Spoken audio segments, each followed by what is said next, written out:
I'm as ready as I'll ever be. Because we're live. That's a good thing. I'd rather be live than dead at this point, but so that's where we're at. Yeah, well. Of course, we could be pre-recorded. This was filmed before a live studio audience. No, it's just Matt and me here right now, a dog and yak and unscripted at Wenatchee Insurance. Welcome to Suzilla. You're in the lovely valley of Wenatchee, and we are talking about all kinds of stuff because that's what we do. Well, we're gonna look at foundations today. Foundations, okay. Physical, emotional, spiritual. Well, it's foundations of where you're operating from. It's gonna be, some of it's business, some of it's family, depending on what you move forward on. But it's gonna be about foundations. Okay. Because that's kind of important, because one of our friends, it was last Sunday, I want to say, had a crazy call from a now former employer firing them. It's like, hey, we've worked together for 10 years, you're fired. And to be fair, our friend did not disclose the whys and wherefores, which is actually appropriate. And within 2 hours, was working with someone else. Yes, there was another job offer that is absolutely perfect for her. And the reason that they were able to do that is because there were people, let's start out with her, understood her foundation, and people around her understood her foundation. Okay. And we're willing to help be her foundation and support her. Well, no, it's a collaboration. It's you merge foundations because they line up. Okay. And that allows you to move forward. And the important thing was it was like, okay, I'm doing this. I'm an educator. Yes. Cool. And let's get into Mr. Pierre. Mr. Pierre, MrPierre.com, who does, how's he put it? Fashion for corn stars and quinky people. That's it, fashion. That's what it's like, for corn stars and quinky people. And our educator is about quinky education. The spicy education. And now branching out into the more quinky variants. And they both have a large social media following. Yes, very much. And they both do outreach that way. And that's how they met. And in turn, we're going to probably see some wonderful collaborations. Oh, absolutely. Because I know that people send him a ton of stuff just to try to get him to talk about it online. Right. And he's supportive of small businesses who want to launch out their small products. I mean, that's one of the reasons why his business has expanded so much, is because he met a fella who makes a wrist cuff that goes from daytime to playtime, and it was exactly what his business needed as a foundation to blow up everything else. Because what it did is it gave enough of a catch on the social medias and it wasn't super expensive, because what they make is custom tailored, costumes a lot of the time, which are expensive. But this gave the doorway for people who wanted something less expensive. And then they explored his website. It's like, oh my gosh, I'll save for this particular item and it'll fit me perfectly. You know? And his business exploded, which allows him to spread his foundation out and encourage more small businesses. He's now got at least 3 other small creators contributing to his, he's got quite a workshop going. Yeah, he really does. I know he's got the necklace. Yeah, the switch necklace, and then he's got. I know he's got a full-time tailor now. Yeah, he's got 2 tailors. Jams, who's in charge, and another one Elena, I want to say. And I think there's even a third at this point. And then there's someone who's doing little crochet quinky stuff. You know, that's the kind of thing. Oh, and I think I'll say that they're the same. The ones that do the fans are the same ones that might be Wolfram Leather. They do these super neat fans. I don't know if no, Wolfram Leather does not. Different outfit. Okay, they are connected to Wolfram Leather, though. Okay. Yeah, and have you ever looked at their website? No, I know who Wolfram Leather is. Okay, there you go. I'm old school, dang it. But we'll have to look and see. But it could be a different Wolfram too.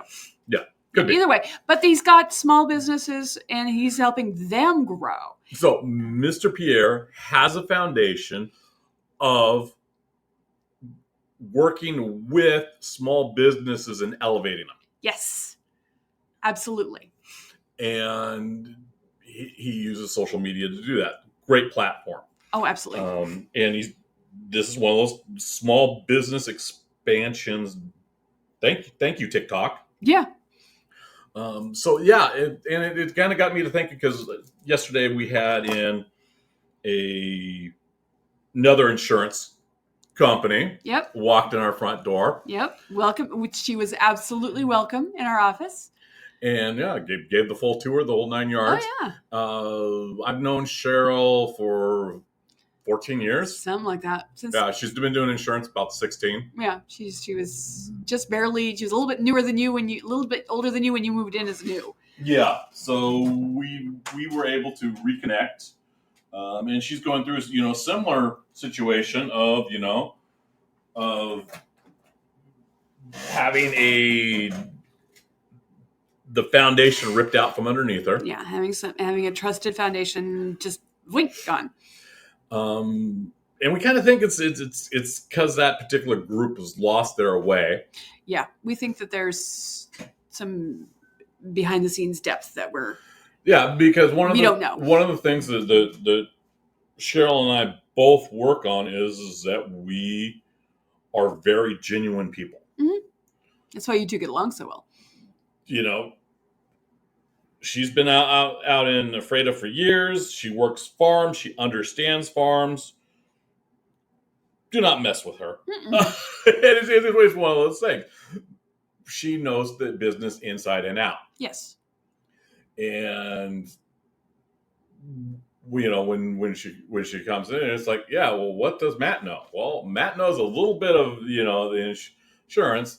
I'm a lot more these days focused on outreach and the social media aspect. Mm-hmm. You become our marketing linchpin. You still have very strong knowledge of at least health insurance. You've just only recently in the last couple of years started moving back into property, but you can do it. It's not a foundation yet for me. My knowledge, I have to have that knowledge for good marketing. There you go. And with good marketing means I load both Shayla and Susie with as much as they can do. And that's exactly what's happening. My calendar is absolutely packed right now. Yeah. Which is weird for June. Yeah. And that is just going to continue. Mm-hmm. And I'm happy with that because it helps build the business foundation as well. Well, yeah, and I still remember a couple of years ago, someone asked me, "Oh, when open enrollment's done, what are you going to do?" Keep working. It doesn't stop for us. It's because we continually do outreach. Mm-hmm. Probably our lowest points of outreach are during open enrollment. Yeah, that's true because we've got other stuff we've got to do. It's because we get overwhelmed and we're moving forward through the quicksand. Because at that point, it's quicksand. This year is going to be no different, and we see it. We see it on the horizon. Mm-hmm. We do. And that's why we're telling people make your appointment now. Oh yeah, because we're having like companies like Aetna telling us on how many Plan Ds are going to roll over. Yeah, that's right. Going to be some big changes coming with the Medicare Plan Ds and the Medicare Advantage plans. But they have to make changes because of a new law that's rolling out the next layer. That's the Inflation Reduction Act's next rollout, which is going to drastically affect the way Medicare drug plans behave. Yeah. In a good way for the consumer, going to be but it's going to be tricky for the insurance companies, and they're still trying to figure out other little details. But there's going to be some changes, and we can expect price changes. And that's one of the things I want to point out, because a lot of people kind of have been snowed over on the foundation of insurance. Okay. Insurance is very legislated. No, very much so. It's very tied in with politics. And laws. And people forget that. They're like, oh, no, they can do it. I haven't had any loss in 10 years. Why is my rates going up? I hear that a lot. Why am I wasting my money on this? And it is very important to notice. It's like, well, you're part of a bigger pool, and everyone contributes in, and it spreads out the loss. When we looked at the health plans, which you could still make a comment on, individual health plans, they're all going up, and that's because they spent more than 80% of premiums on actual health care. They spend all their money on their claims. And then some. And then some. Which means that people are using it. But what I've been telling people, because, well, how come this Medigap plan's going up? They're still mopping up from COVID. And it's true. They're still processing claims from 2 and 3 years ago and doing the mop up from, and COVID's still out there. It's still killing people. Oh yeah, it's doing it at a phenomenal rate. I think it's a couple hundred a month. It's spiked in some areas. There's a new variant out that they're actually working on having a vaccine for fall. And it is something that people like to ignore. It's like, okay, what's your foundation to keep healthy? Exactly. So that's through the layer of politics and friends and association, what is your foundation to keep healthy? And with an active virus out there, probably should pay attention to that. Well, when COVID hit, the health insurance business boomed. Everyone wanted health insurance because they knew, even if, and a lot of people got health insurance maybe for the first time or, and have retained it, have kept it. So because of that bump, which is my perception, they're using it. So the insurance companies are spending more on claims that they probably weren't using because they've got, that when the Affordable Care Act first broke, a lot of people got on health insurance for the very first time and were diagnosed with a lot of big things. Yeah. So there was a huge shift for the insurance companies. They ended up paying a lot out for claims. I'm wondering if this is happening in a similar manner, but in a smaller fashion. It's hard to say because the folks that have those big claims or those chronic conditions. But were those diagnosed or covered chronic conditions before COVID?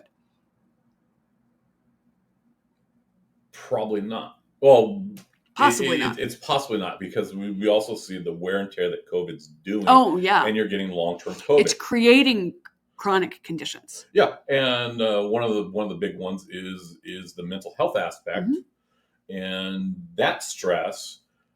And in Central Washington, that's a really critical factor. It is. In healthcare is looking for that. So yeah, you have to sort through all the quicksand, all the little political things. It's like, what are you doing to keep healthy? Exactly. So yeah, look at your foundation of health. It's like, okay, are you getting sleep? Are you hydrating?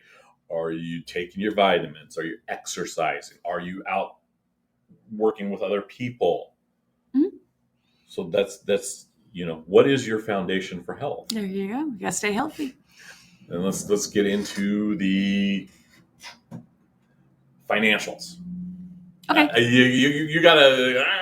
Yeah, I still have some deep brain breaks about financials, but go on. You do have deep, and that's why it's important to get to foundations.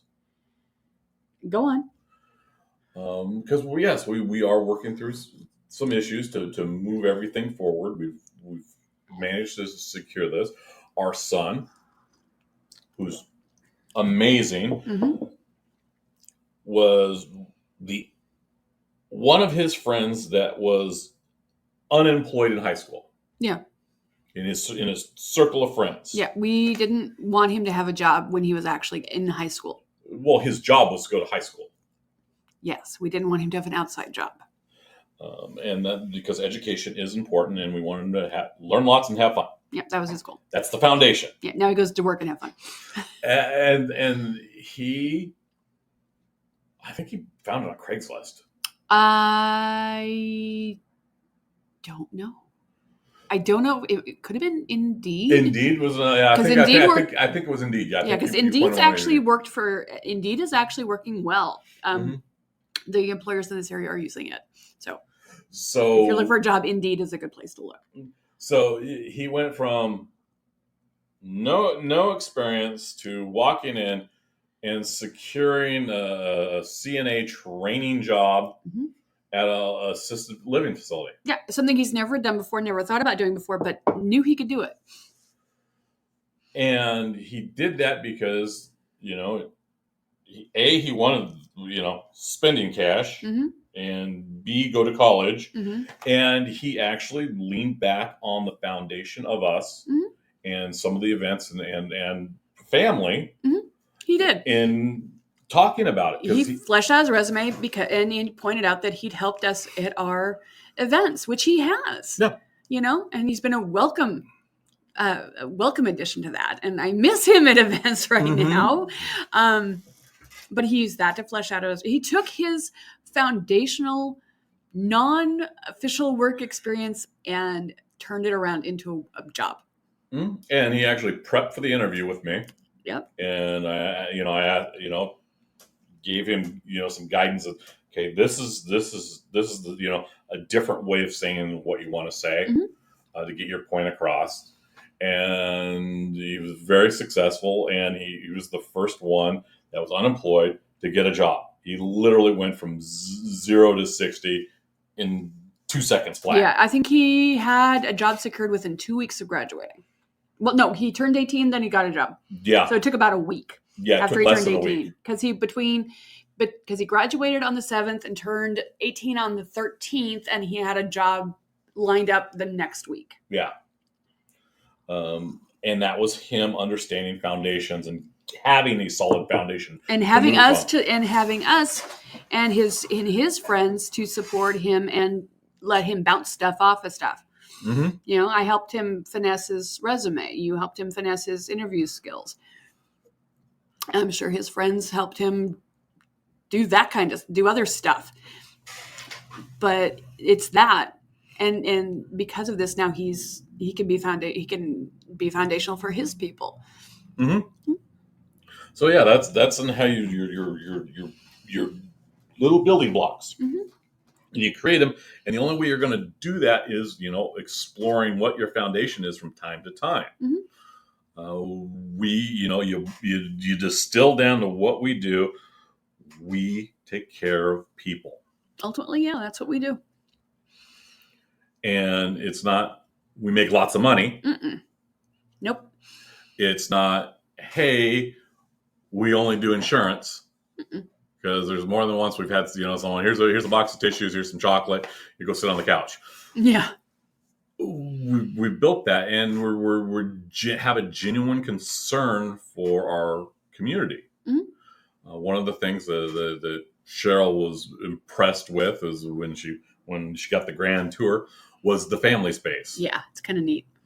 And yes, she does the same exact thing with her office. Good. Despite her boys who have grown up and been in the business, she maintains a family space. So we've got a grown son. We maintain a family space. Shayla has non-grown kid who hasn't been using the family space, but it's there for them if they need it or want it. Yeah, but that is the very nature of running a family business is having that family space. Exactly. And taking in consideration of, hey, we need to go do this, and because we got family commitments. So that's one of the things that you work through is is family a foundation or is it lip service? Depends on who you're talking to. Well, it's one of the things we've seen the family is not always foundational. Sometimes the family that you're born to is not a solid foundation. Well, what I'm talking about here is the businesses that, oh yeah, we treat everyone here like family. The one, and then pull that rug out from under you. Yeah, like our friend. So that this is one of those things to look for, is like, are they really treating you like family? Are you over there on Thanksgiving? Or at least invited. And, you know. Or, okay, maybe that's not necessarily. Or is there some sort of, family type gathering to celebrate Thanksgiving? Do you celebrate? Do you celebrate at all? Do people get cupcakes for their birthday? What is the culture of your business that you're able to celebrate? It's a very good question. Do you want your business to have that kind of celebratory culture? And and not just a pizza party. Well, we've looked at the whole pizza party stuff. It's the same thing that they do in prisons. Oh, you did good today. Here, have a pizza. Yeah, prisons do the same thing. I did not know that. Yeah. I'm so not surprised. Well, we've had the concept of, hey, here's your attaboy, good job, for 40 years or so at least. Yeah. Because I remember on sports teams, it's like, oh, hey, we won the big game. Yeah, let's go get pizza. Yeah. It was an amazing day in school. It's the end of the year. Let's have a pizza party. Yeah. So there's this weird built-in feeling that, pizza's a magic food. Yes. Yeah. It's a treat. It should be. It's this. Oh, here, you've done good. Have a pizza. But what's happened, at least in a corporate position, is it's being thrown out as the only attaboy. Yeah. Yeah.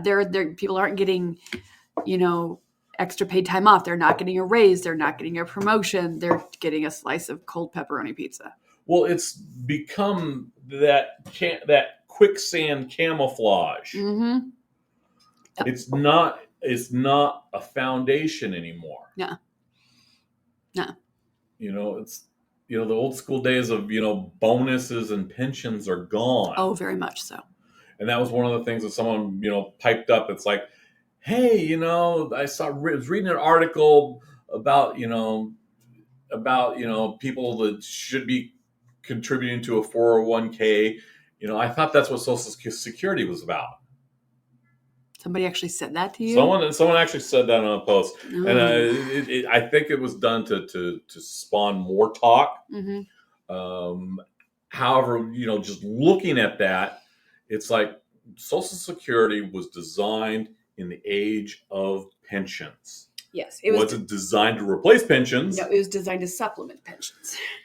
And in the age of 2 incomes to run a house, and sometimes that's not enough. Why would you think one Social Security check would be enough? There you go. And a lot of people do struggle with that. It does. It is. When I work with people with Medicare, I often see what their Social Security payments are or are going to be. Mm-hmm. I rarely see over $2,000 a month. And that's if they've worked a lot. I think once I saw someone break $3,000 a month. You cannot live on that in this day and age. You can if your house is paid off. That's true. If you don't have any real significant bills, you can make it work. Mm-hmm. You minimize your outbound payments. It's like, oh yeah, you're not have a new car. Yeah. You're not going on big trips. No. But I've also seen people who are bringing in $700-800 a month, and that's what they're trying to live on. Mm-hmm. And that is a very small foundation for financials. It is. It is very small. But at that point, it's almost, you can't really do much but make it through. Mm-hmm. And then when you start stacking on things, on top of it, it shrinks even further. Mm-hmm. It's like, how's your roof over your head? Mm-hmm. Are you over in Section 8 housing? Is there even Section 8 housing in your area? There you go. Those are usually really full with a waiting list a mile long. Mm-hmm. I have to point out to folks that hey, in our area, the Carlton fire, which happened in 2014, Mm-hmm. there were over 343 homes that went up in smoke. Just poof, gone. And a large majority of those were uninsured. Mm-hmm. And that was devastating. Devastating. And this is 10 years later. We have not recovered those houses. Mm-mm. Mm-mm. Never will. Nope. A lot of those people who lost those homes just moved out of the area entirely. Mm-hmm. We had a little bit of a influx of people moving to Wenatchee because of that. Yeah. And it caused a bit of a housing crunch. You shouldn't do past tense on housing crunch. Well, we're still in a housing crunch, but they're still building. Mm-hmm. The problem we're running into now is rent rates are still higher than most people's incomes. Yeah. For comfortable. I remember when I was first moving out on my own. Oh, your rent should be no more than a third of your monthly income. Yeah, that ain't happening anymore. Oh yeah, it's out there. Yeah, and most people don't realize that. That there's that cultural shift. Yeah. When someone has bought their house 10 years ago, and they're paying $1,000 a month for the mortgage. Well, yeah, that same mortgage is like $2,400 this year. At least. Yeah.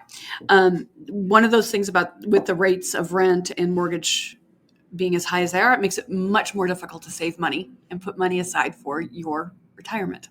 Yeah. It's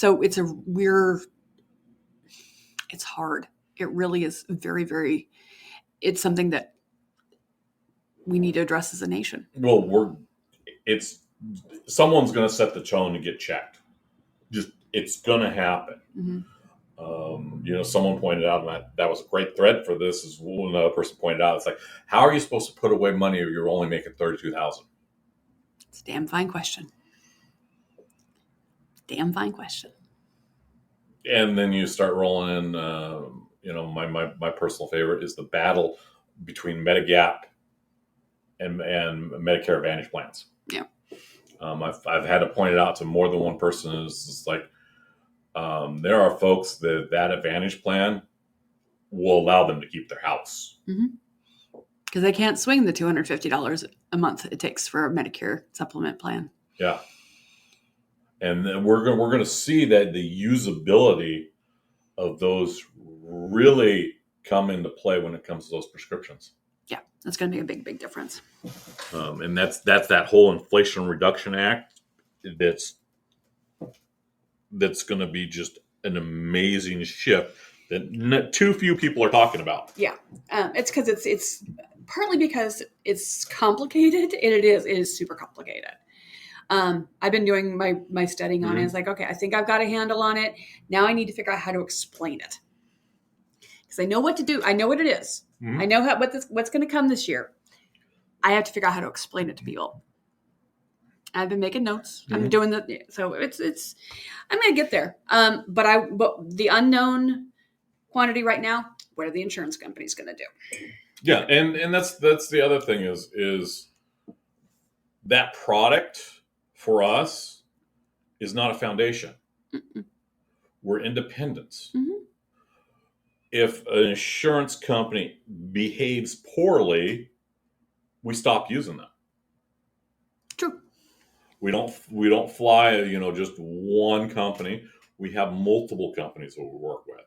Mm-hmm. In some areas, it's very difficult or very restricted. I ran into a company just last week that I looked through all their underwriting guidelines because I do that. Mm-hmm.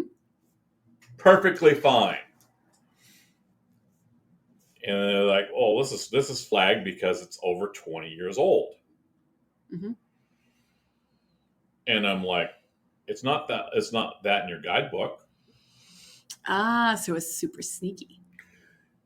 And it's like, we changed that in December. They gave me an actual date, 23. Wow. And they didn't update their own materials because they didn't want it to be broadly acknowledged. And that is where you start to look at their foundation. Mm-hmm. It's like, okay, you guys are in the business to take care of people. Mm. And by pulling, it's like you're not taking the time. It could be a lack of bodies. Mm-hmm. It could be maliciousness that they're not pushing out their information to their agents in an effective manner. Mm-hmm. However, that puts them in danger of not insuring people properly. Mm-hmm. Or under it, oh yeah, it's not in the books, you're in. And when that rating goes to the Office of the Insurance Commissioner, and the Office of the Insurance Commissioner says, hey, you know what? This is what it says. This is what you do. Mm-hmm. That's why you have someone out there like an Office of the Insurance Commissioner that checks foundations. Yep. And does it in an unbiased manner, which I appreciate. And so, yeah, sometimes you got to go in, you got to check your foundation and use it. Because to be fair, if Skylar shut up, she would never be working with Mr. Pierre right now. That's true. Silence is not a good thing. Silence, you need to speak up, particularly, good people, because evil happens when good people are silent. There you go. So, hey, have a great day. Yep, we'll talk to you next week. And bye-bye for now. Bye.